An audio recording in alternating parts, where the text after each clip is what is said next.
What brings you here today? What's led you to emerge from your set somewhere in the UK? What's led you to scuffle down to Parliament Square to stand up for a badger?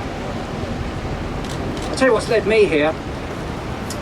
A love for life, everything that creeps, crawls, slithers and slimes. An initial fascination to want to understand that life, how it works. Growing into a time when it became apparent to me that that life was being rapidly diminished and I'd have to actually do something to try and prevent that. But also to a massive pile of shit and a tiny piece of snot. Let me explain. In the early 1980s, I embarked upon a project looking at badgers in two parts of Hampshire, some lowland dairy farming and the New Forest. So every Sunday I would go out and I would collect 20 bags of badger poo. And I'd carry them home and I'd triple bag them to try and reduce the smell. And I would put them into my mother's freezer. She was overjoyed.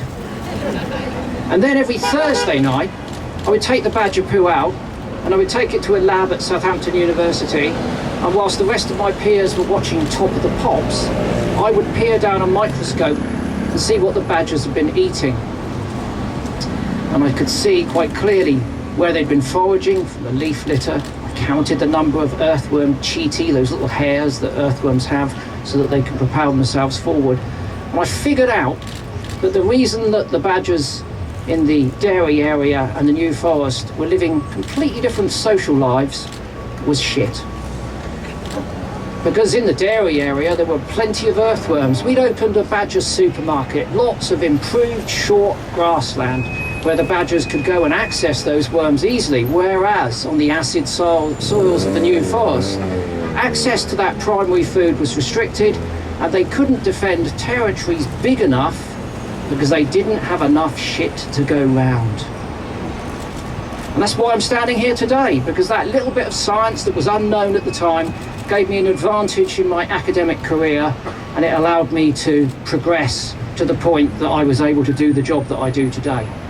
So that's the shit, the badger shit. And I loved collecting that. I loved going out and counting the badgers, just as Rachel's described, those moments of anticipation when you think you see one in the darkness, where you start to imagine badgers, frankly. You think a piece of bracken in the moonlight is a sow with her cubs, and then you wake up and it's not. They're enigmatic, they're charismatic, they're inaccessible to many people. They play a massive role in our culture. We're naturally drawn to them. It's true that all animals are equal, but some are more equal than others, and the badger is one of those. During lockdown, like Alice, I reconnected with the badgers. I was very fortunate to have a set on my doorstep, and I went up and I dug a hole in the ground on the edge of the set where I could lay flush with the ground, and I put out food for them and I started photographing them. And on one occasion the cubs had become so accustomed to the fact that I was there that I was filming them on my mobile phone, and some of the peanuts that I put out were between my face and the phone that I was holding out. And one of the little cubs nudged under the phone and it brushed its nose against mine. A little piece of snot on my nose that wasn't mine. That connection with life, a life that you love so much, is what brings us from our sets to this square today. We mustn't forget that for all of the stats, for all of the science, our fuel when it comes to our motivation is that love for life. That's what brings us here today. But essentially, to make any argument, love is never enough. And we have the science, we have the stats. You've heard them from Rosie, you've heard them from Alice, you've heard them from Dominic. This cull will be a blight on my life and all conservationists of my generation and age. Because, yes, whilst we've been presiding over trying to protect the UK's wildlife, we've lost nearly 250,000 badgers. That guilt weighs heavily. As Dominic said, there are many of us here today who've got up pretty much every single day for that period of time and done something to try and protect these animals. But ultimately, up until this point, we have to admit that we've failed. They have killed 250,000 of them, despite the fact that that's been underpinned by astounding ignorance. Why is that then? Because if we understand why we failed up until this point, we might succeed in the future. Well, I postulate there are a number of reasons. Firstly, look at us. Look around you. Who do you see and who do you not see? Who's missing from this crowd? Who's missing from this crowd that purports to care about the UK's wildlife? Where are those people who we pay our subscriptions to and read the magazines?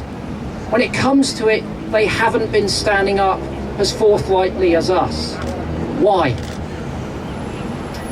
Well, because they don't want to upset the farmers. You see, aside from the civil servants and aside from the politicians, it's not just them that don't want to upset the farmers, it's been the conservationists too. But the fact is, as Alice has so poignantly, pertinently and precisely pointed out, farming is in a mess. And our farmers need our support to get them out of that mess. And what's clear at the moment is that we are not running DEFRA. We all know who's running DEFRA.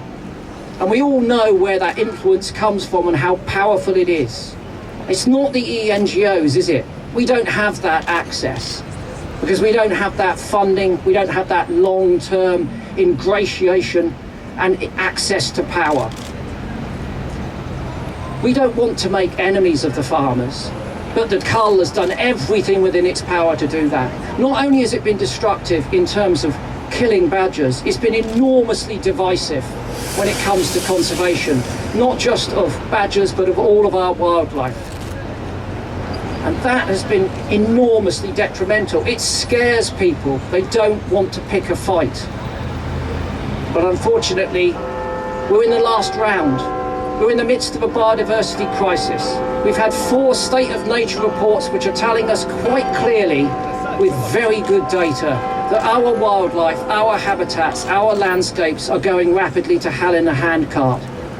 So we can carry on as we have been doing, paying our subscriptions, being nice, being timid, or we can finally summon the energy to take the fight that we need to. And at this point, given a new government that have made promises, it's time for us to hold their feet to the fire and demand that they keep them. Not acquiesce to a fob that they've made with that farming lobbying fraternity that are in there in DEFRA at this moment in time because they've got passes that sweep them straight in the door. They don't even queue. They've got their own access. It's time for us all to say boo to the NFU. Let's hear it. Boo to the NFU. Boo to the NFU. Boo to the NFU. Unfortunately, we may have to upset some of the farmers. That doesn't mean that we can't help and support the others. The policies that they put in place to mitigate the anger of their fraternity have not been supportive, they've been destructive. And it's time for us to call that out. It's also time to call out all of those who are missing from our ranks today. They should be here. Because, as we've heard, this is not just about badgers. This is about the health of our ecosystems. We know that the badger here is simply a symbol. And we know from those state of nature reports that all of those ecosystems are imperiled. So if we're truly standing up for our wildlife, we need to stand up for those symbols, the badgers who are being culled, the foxes that are being hunted, the hen harriers that are being illegally slaughtered on grouse moors. But let's not forget the bigger picture. The bigger picture is that everything that creeps, crawls and slimes is in trouble, and that without it we are in trouble too. And that brings me to one last point.